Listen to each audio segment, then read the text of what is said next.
Hello, this is Dr. Do again. This video is outside of medicine, continue with historical figures. Last time I briefly mentioned after Tang and there's a broken nations, and then Song dynasty through the peaceful transition of power by the place of Chen Qiao, the bridge of Chen, and then after that it's the Yuan dynasty from the Mongolia.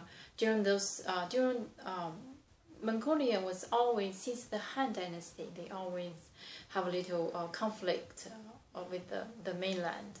Just keep going, and by the Tang dynasty, they kind of yield very respectful. Actually, the later of Han, the Wudi, Han Wudi, the Wudi from Han dynasty, those Mongolians start to show respect, and Tang dynasty, they also show great respect to bring the regular yearly, bring the portions to show their yielding, and so after this Tang dynasty start from the 5 dynasty and 10 nations, and the mainland start to break, divided, and then during this period of time, I think Mongolia grows stronger, and then by the Song dynasty, they really strong. They took the emperor for hostage, and then eventually they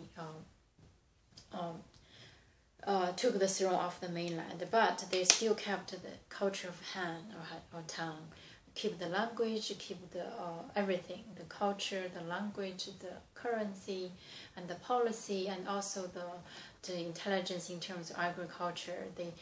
They are Mongolian. They are the kind of living on herding. Also, they have the sheep or shepherd, and but eventually they became the lifestyle of Han or Tang, living in the house like domestic, something like this. And by the Yuan dynasty, I think the territory was greatly extended, was almost to the Mediterranean. I think according to Western history, actually, if you read the Greek history, you can tell that during that period of time, the Mongolia getting down over there.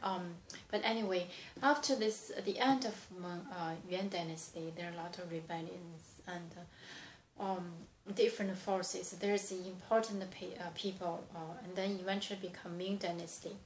The founder of Ming dynasty from Zhu's family. There's the founding person called Yuanzhang Zhu.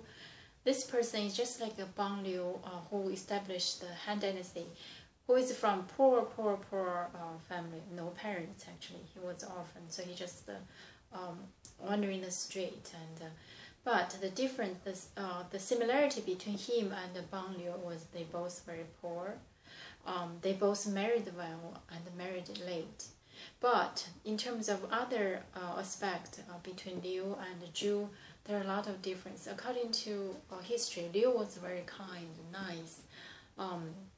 Even though they both broke rules, but Liu broke the rules for the good, for the reason, for the cause of good, to help the others, or something like this.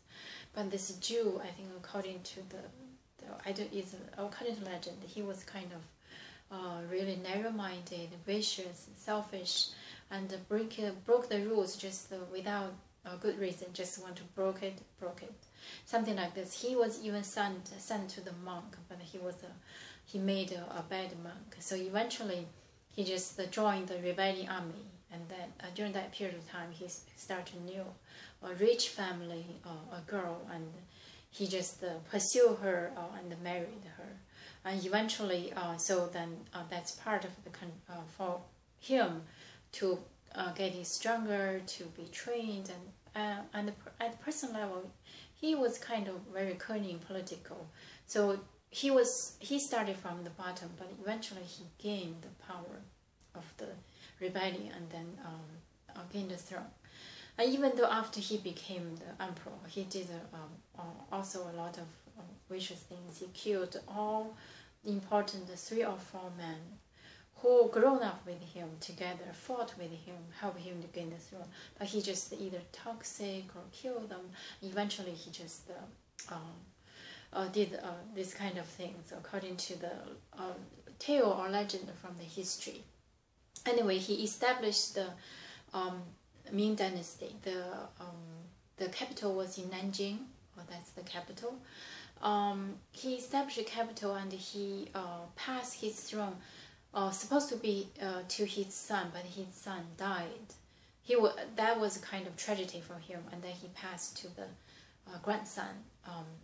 From this, the firstborn son died, and then passed to the grandson from the first. So then, but there's another the second son of Zhu. After Zhu died, his second son he was actually in the Beijing area called Yan district, called Yan, the Prince of Yan.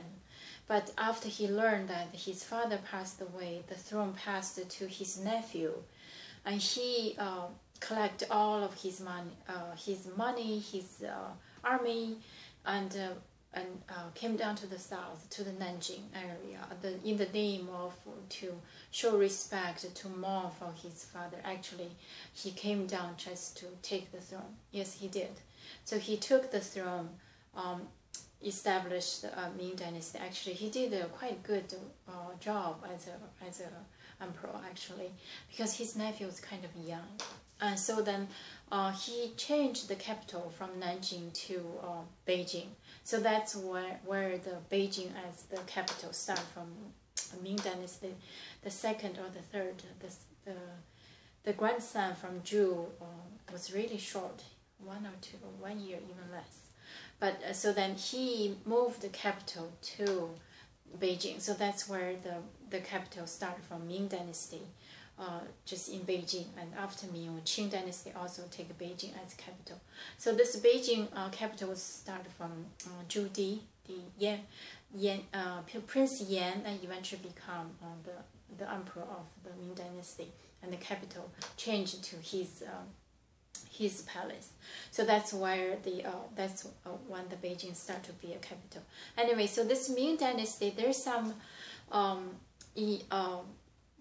there's some time that very prosperity brought by this Yan, Prince Yan. He was quite capable. He fought with his father, and he's also very probably a cheerful emperor. Anyway, so after that, several generations, and eventually, and there are a lot of bad things happened or written about this Ming dynasty, because of the all think if the pillar is not straight, then the building will tilt it. So that's the same idea, because the Jews family start from Yuanzhang and passing down. There's some bad part about this. So then there are a lot of brutal rule in the Ming dynasty, and also people some of the time kind of prosper, sometimes some of the time suffering, because of, depends who are the emperor, who are the people around the emperor. So a lot of policies, regulations, the law was reinforced, caused a lot of harshness to the people. So and by the end of the Ming dynasty, there are a lot of rebellions. There's one of the rebellion called Li Zicheng. He entered the Beijing capital, and the last of the Ming dynasty emperor, Chongzhen, and he hanged himself. But this Zicheng Li was from common, and his throne probably about 30 days also, and then Qing from the northern part came down to took the throne, established the Qing dynasty. So in between the Ming and the Qing, there's about 30 days or 40 days of Li Zicheng. He was in the palace, but couldn't hold long, because he did not know how to rule the country. He just celebrated every day until the last day Qing broke, passing down to take the capital, so established Qing dynasty. Anyway, I kind of just talking along. I did not have script. I did not have any thought. I just talking in front of this video. But these are just either from the history or from reading about the legend or tale of the history. But if you visit Beijing, you will see the capital established by Zhu Di, and you see the park, the tree there where the last emperor of Ming dynasty hung himself there near the palace. And also you see a lot of extension on the Qing dynasty, a lot of palace. So it's called Forbidden City. So if you visit Beijing, you will see this.